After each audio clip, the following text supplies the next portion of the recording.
Ayan, meron tayong tanong for today's video. So, pasensya na bago lang yung mic natin. Tinatry ko lang ngayong gabi.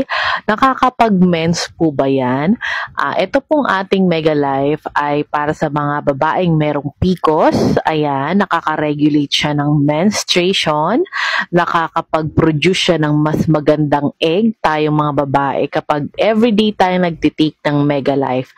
At the same time, maganda siya para sa ovulation natin. So, kung ikaw ay nagko-conceive at gusto mo nang magkaroon ng baby, itry mo ang ating Mega Life Fish Oil. So, bago na yung kanilang packaging after 2 years of taking this. Ayan, bago na yung ating Mega Life. This is Healthy Her na siya. Healthy Her, Mega Life na siya mga mare ko. So, napakaganda na talaga nito at talagang nakakatulong to sa akin. 2 years ko na siyang tinitake. So, ito yung lumang packaging niya mga mare para makita nyo. Ayan, ito yung lumang packaging na aking iniinom before 2023. So, 2025 na bago na yung kanilang packaging.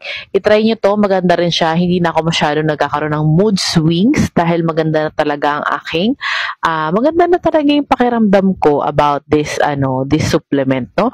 So, kayo i-try nyo na rin at ilalagay ko dito yung link. Marami tayong pa-vouchers and free shipping every day. Thank you so much sa pag-comment.